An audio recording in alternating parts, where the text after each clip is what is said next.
Election Integrity Division in the Office of the Attorney General. Right now, there are election integrity attorneys assigned to such cases in the AG's office, but it's under the criminal division that's established because it is a high priority for General Paxton. But in the future, not necessarily knowing if future AGs will make sure that this priority set remains of the highest in protecting the public against those types of incidences that have happened, like in my home county, where we have not only had election fraud, we have had election results overturned, and those convicted of election fraud served time in recent years.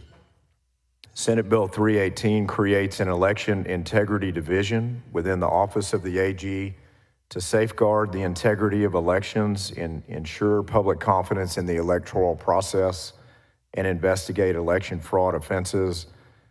There's no fiscal note to the bill, members, because it is creating a division in the AG's office so that it will most certainly remain a priority that needs to be addressed always and into the future.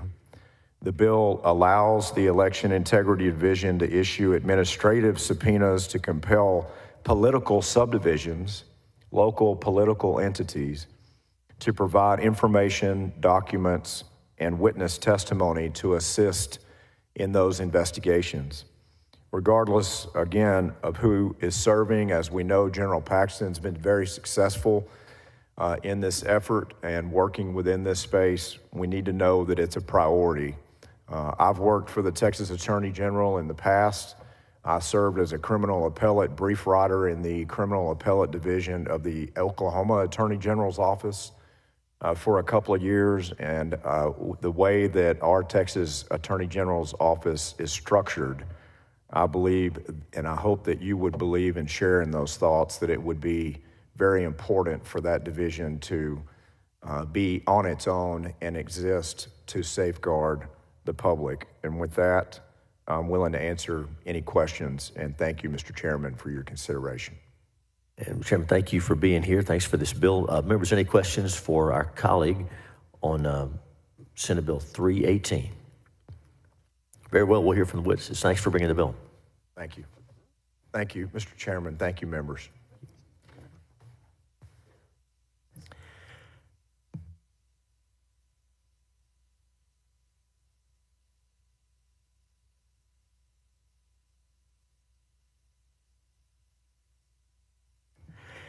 We'll open up invited testimony, and the chair calls Jeff Barr, Brent Dupree.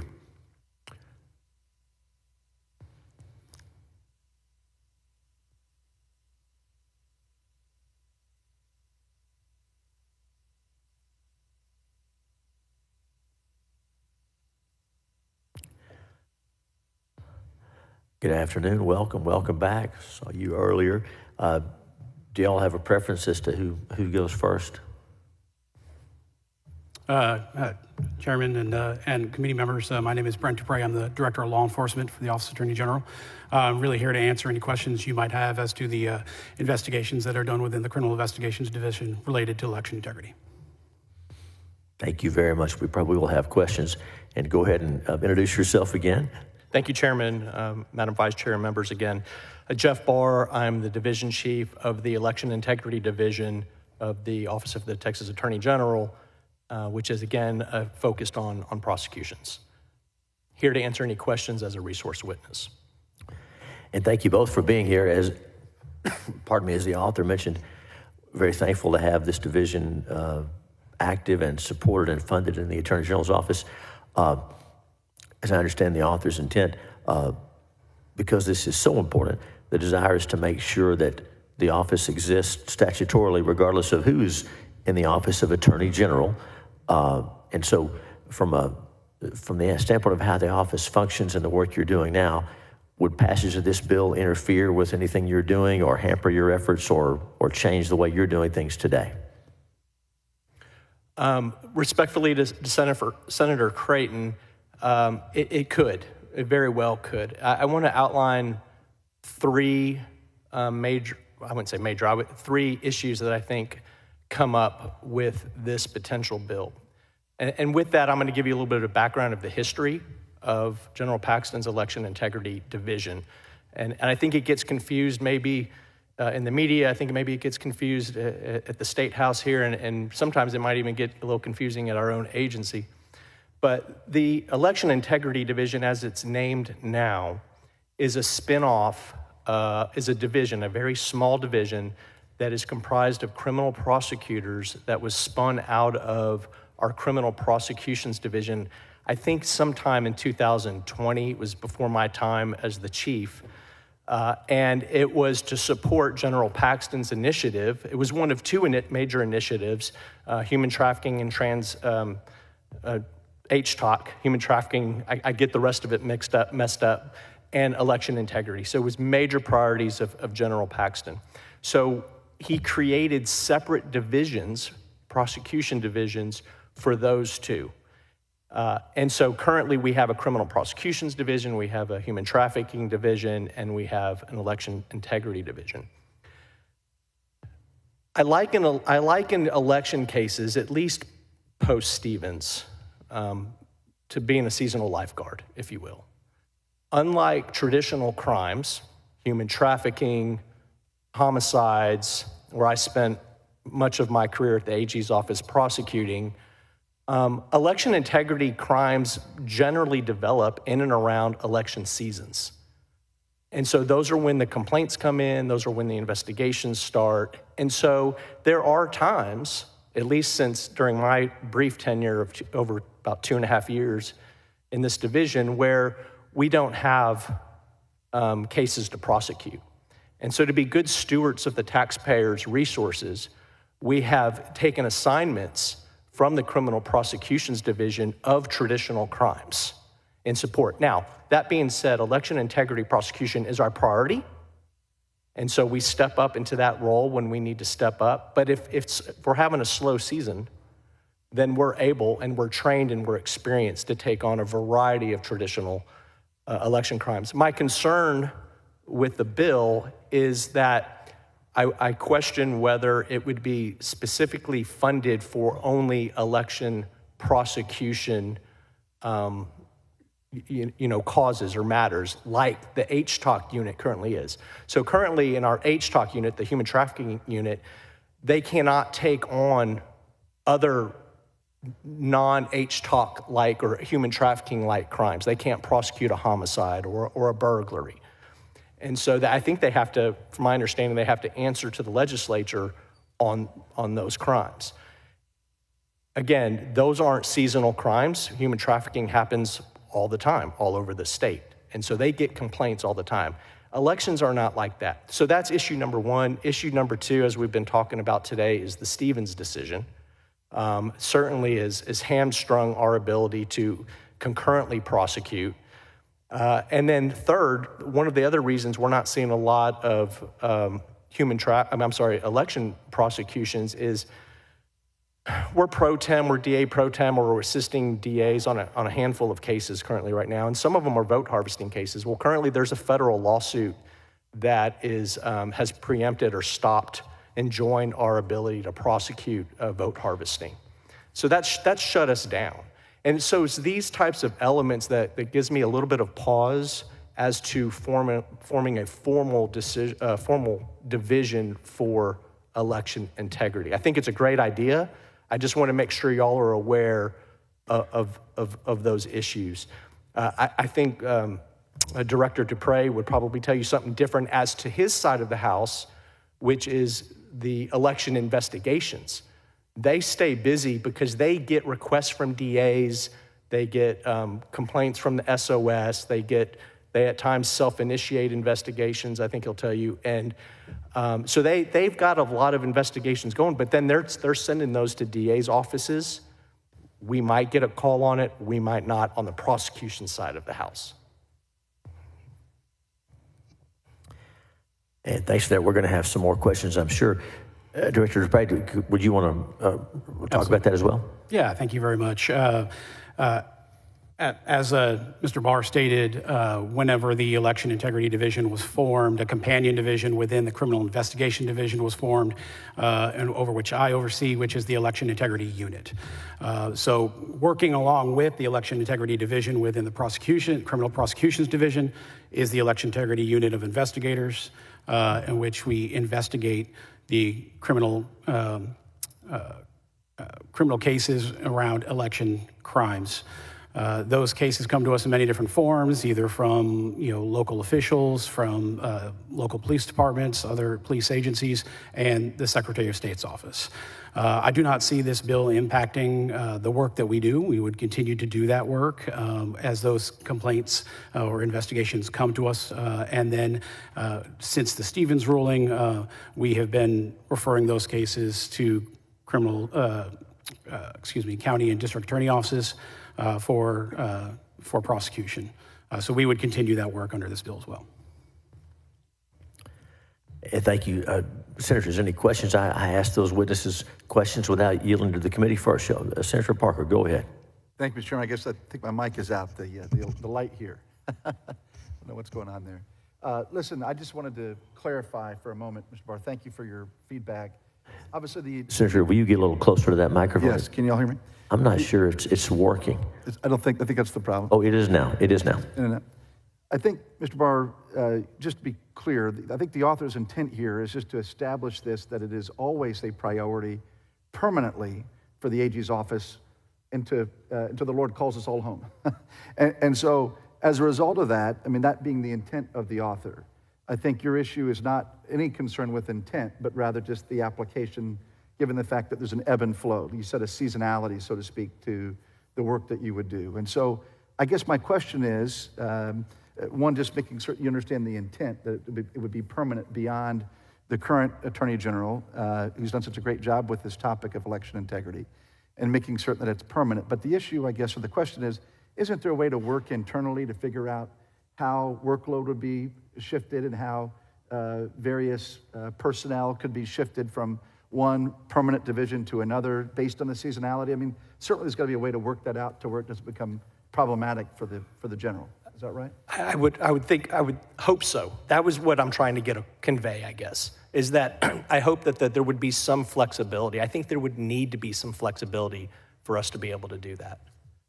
And obviously that's something that you all can work through and talk about amongst the office, and obviously with the author as well, with Chairman Creighton to talk about what that looks like in terms of the bandwidth and how you would share effectively employees between different sectors, if you will, of the AG's office. I mean, y'all should be able to work that out, I would think. We should be able to, yes. Yeah, very good. Thank you. And thank you, Senator Parker. Members, any other questions for our resource witnesses from the Office of the Attorney General? And thank you both for being here. Thanks for your testimony. Thank you. Thank you.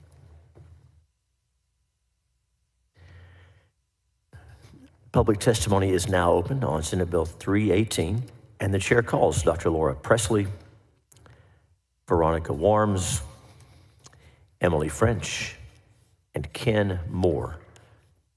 Looking for Dr. Laura Presley, Veronica Warms, Emily French, and Ken Moore. Looks like we have everyone. And as these witnesses are preparing to testify, I will announce anyone wishing to testify on, for, or against Senate Bill 318. Please step out in the hall and register electronically or come to the table and let us know. And we will begin over here. On my left, your right. Fresh, welcome back. Remember when you're on the end of the table to get close and introduce yourself and go ahead. Yes, sir. Good afternoon. I am here to testify in opposition to SB 318. I have many issues with this bill, but my focus today will be on results. I respectfully disagree with the bill author that the... Hold tight. We'll start your time over, but I forgot to tell you to go ahead and tell us your name and make sure we get it on there. Go ahead. Hello, I'm Emily E.B. French. I'm representing Common Cause Texas, and Spoiler, I am here to testify in opposition to SB 318. I have many issues with this bill, but I'll focus on results. I respectfully disagree with the author that the unit is successful. From the numbers reported, it seems wildly inefficient to me.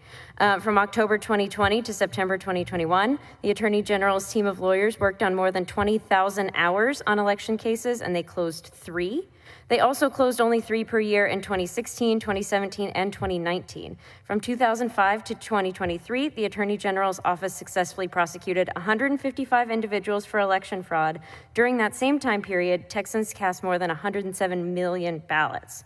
The Attorney General's office sunk its manpower, time, and money into 0.00014% of the vote. If they're seasonal lifeguards, the water is clear and nobody is drowning. This minuscule rate might be a bit more bearable at a lower price tag, but despite the lack of fiscal note, this bill will cost Texans money. In the 2022 to 23 fiscal year, the unit prosecuted 4 cases and spent nearly $2.3 million. From September 2023 to August 2024, they closed just 2 cases and spent about $1 million. The election integrity unit seems to be a terrible steward of taxpayer funds to me. The Attorney General is supposed to serve and protect the rights of all citizens of Texans, but instead this election integrity unit uses a massive amount of resources and achieves a minimal impact. This division represents a serious deficit of government efficiency. We do not wish to see this division enshrined in law, and so we oppose this bill. Thank you. And thanks for your testimony. Ms. Warren, welcome back. Introduce yourself and give us your testimony. Right. Again, spoiler, my name is Veronica Worms, representing the Texas Civil Rights Project against SB 318. SB 318 creates an election integrity division in the Attorney General's office, permanently and officially solidifying the existence of an entire team for the purpose of pursuing often baseless claims of election fraud. We oppose this state overreach for several reasons. The legislature mandating that the AG's office create an entire division for pursuing these cases is deeply concerning given AG Paxton's track record. According to an ACLU report, the AG's office has disproportionately pursued voters of color in its election fraud investigations. To put that into numbers, of the AG's office's election fraud cases, 72% were against Black and Latino Texans. On top of that, 45% were brought against Black and Latino women. However, we also have concerns about the legislature requiring this office to exist regardless of what AG takes office. The Attorney General is an elected office, and each candidate for that office should be allowed to set their own priorities without the legislature mandating the AG's agenda. Requiring an election integrity division perpetuates the myth that there is widespread voter fraud in this state, while simultaneously making it scarier for Texans to vote. Knowing there's an entire division of the state attorney general's office that could potentially be after you for any mistakes made in the elections process, after all, the election code contains more than 100 criminal offenses, will deter voters from participating in our democracy. Making it scarier for Texans to cast a ballot is not the way to further election security. I urge the committee to focus on positive policy proposals, such as expanding voter education and access to the polls, instead of tasking the AG's office with an ineffective and regressive mission. Thank you. Thanks for your testimony. Dr. Presley, welcome back. Introduce yourself and go ahead. Yes, I'm Dr. Laura Presley with True Texas Elections, and I fully support, strongly support Senator Creighton's bill. I'd like to raise this up to a 30,000-foot view for just a moment. Candidates and voters do not trust elections in Texas. If they did, we would not have the huge effort on hand-counted paper ballots. That is because voters and candidates don't trust our elections in Texas. It's an extreme solution, which I have never really supported because I'm a technologist. But you can't argue with the fact that the trust in our elections is at the lowest possible. Even at the federal level, we have a Texas congressman who is calling for removal of voting machines. That's a fact. Because candidates and voters have lost confidence in our elections. It's not a pretty fact, but it's true. We have to consider why this is. the Attorney General's office has not focused enough, regardless, whether it's resources or whatever, dedicated assignees to attorneys and investigators. If that's the root cause, this bill should address it. I believe that the AG's office needs to be stronger with looking at not just voter fraud, but looking at electronic fraud. If you look at the number of ballots that can be impacted by a machine algorithm or some type of hack or whatever, which we know is possible, those number of votes are massive compared to individual voter fraud, illegals voting, or even ballot by mail, which is 5% of the vote. I would propose some stronger language that would say within the elections division, you would have a physical ballot investigation or division, but also a technology electronic fraud division. I have met personally with the Attorney General's office, and they have no experts on electronic fraud. They have no experts. They need the experts. In even number years, 8 months out of the year, elections are happening. So this is not a seasonal thing. I'm really struggling with that perception. And there have been cases that have gone to trial, and I was an expert witness in one in Dallas County. Fraud, electronic fraud, if I could finish, Senator Hughes, electronic fraud evidence was presented to the court, and the defendants asked for access to the voting machine software. The district court said no, the appeals court said no, the Texas Supreme Court said no, you can't get to it. Maybe the Attorney General could get to it, because to prove electronic fraud, you have to have access to these machines. And until there's access, people in this state are not going to trust the electronic voting. I'm here for questions if you would like. Thanks for your testimony. Mr. Moore, welcome back. Make sure and get close and introduce yourself. Give us your testimony. Okay. My name is Ken Moore. I'm representing myself, and I'm testifying in favor of this bill.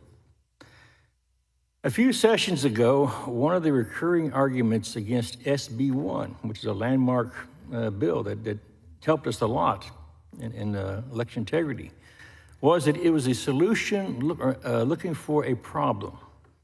It was often called the big lie, the idea that we actually had voter fraud. And they would point to how few cases are actually being prosecuted, how few are being investigated. Well, there is no big lie. You have heard a parade of testimony, people coming through here and talking about the issues we've had in Harris County and other counties. And if you need more, you'll hear more when we get to SB507, where I have quite a few things we want to talk about. But there are real problems with local election officials and candidates not following the law.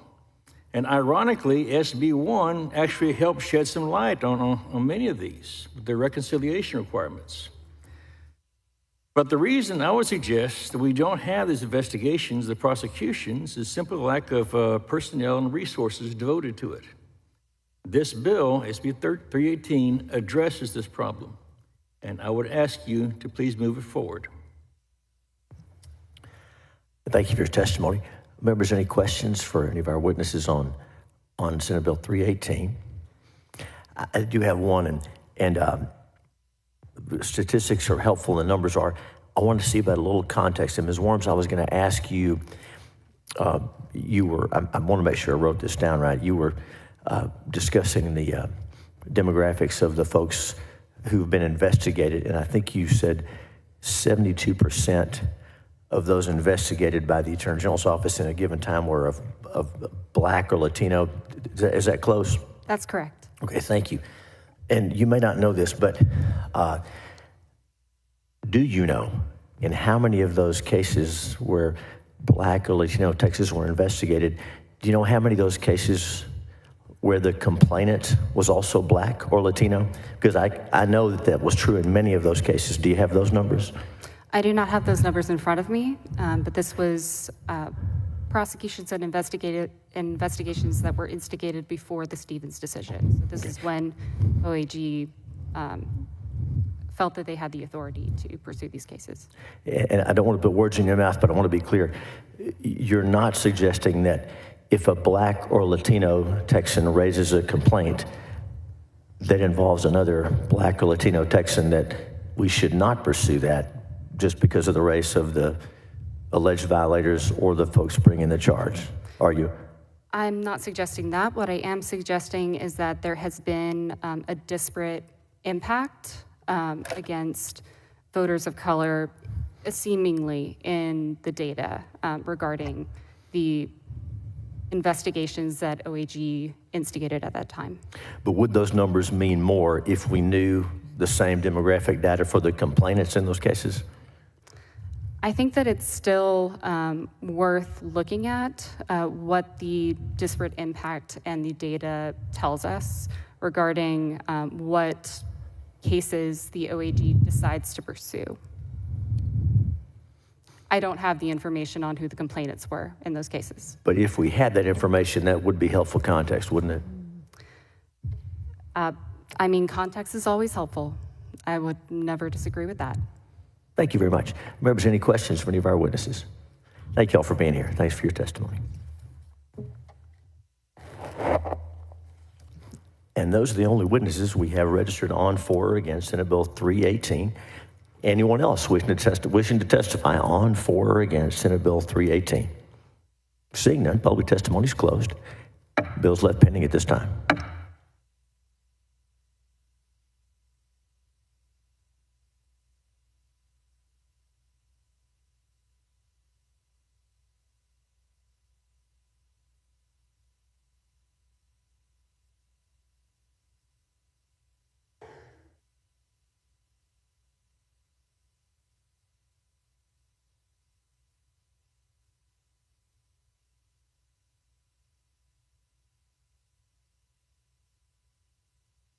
The chair lays out Senate Bill 108 and recognizes its author, Senator Hall, to explain the measure. Senator. Thank you, Mr. Chairman and members. This is a very simple bill to try to straighten out a situation we find at our election polling places due to a gap in the law, not really addressing it. And it's all of the state, not just one county in there. The county bills are coming up after me. And elections are driven by politics, but the election process itself should not be political. It should be nonpartisan. Current state law is silent on the issue of how the presiding judge appoints and assigns workers in the polling locations. By making statutory provisions for these actions, it will standardize the process and ensure that the politics are left out of it. Chapter 32 of the Election Code provides for the appointment of a presiding election judge and an alternate presiding judge for each election precinct. In past elections, some counties allowed for the presiding judge of a polling location to be the sole appointer of election clerks, which could create an unbalanced system where irregularities could occur. Every part of an election should be conducted fairly so voters have confidence in the integrity of the results. SB 108 would ensure the sharing of political power by creating a procedure where both the judge and the alternate judge may appoint clerks. The bill specifies that the alternate presiding judge shall serve as a presiding judge if the presiding judge is not present at the polling location or otherwise cannot serve.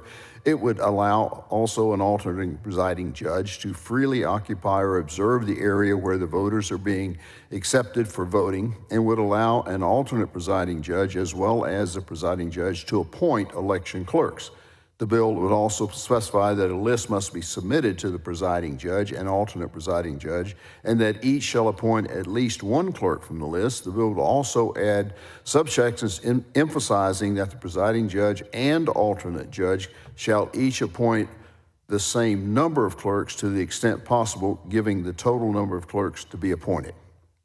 With that, Madam Chair, I'll be glad to take any questions. a lot of teleportation going on today. So thank you, Senator Hall. Members, any questions? If not, Chair opens public testimony and calls Lucy Traynor and Dr. Laura Presley. Lucy Traynor and Dr. Laura Presley. Appreciate y'all being here today. Dr. Presley, you want to go first and introduce yourself and give us your testimony? Yes, thank you, Senator Paxton. Senator Hall, this is great. Thank you for closing this, some loopholes that we have in the election code. I just would like you to consider circling back with Chapter 127 of the Central Counting Station to make sure that the alternate judges are not subjected to the presiding judge at Central Count, because I have trained 1,000 watchers around the state of Texas over the last 8 years, and with debriefs of those watchers, we've had situations where I experienced it myself, and when I was a watcher, that the alternate judge of the Republican Party in the county I was watching was Travis County. The presiding judge of the Central Counting Station relegated the alternate judge to a clerk position, and I know your bill repeals that at the polls, but I'm concerned a little more at Central Count. For this example that I experienced, the presiding judge at Central Count relegated the alternate Republican judge to a clerk, made him go out to the dock to watch materials being delivered, and he wouldn't do it, and they ejected him out. So I'd just like you to kind of close that loop with Central Count and maybe the ballot board also, because it's not just at the polls where this is occurring, it's at those other two locations. I just want to plant that seed. Thank you. Senator Hall, any questions? Get with us after this, Yep, after this, and we'll go over the bill and see if there's something we might need to do to tighten it up, because I certainly want to make sure that we keep a balance. That's right. Between the judge and the alternate judge across the board. Yeah, bless you. Thank you. All right. Thank you, Senator Hall. Members, any other questions for Dr. Presley? All right. Lucy, if you'll introduce yourself and give us your testimony. Thanks for being here. Yeah.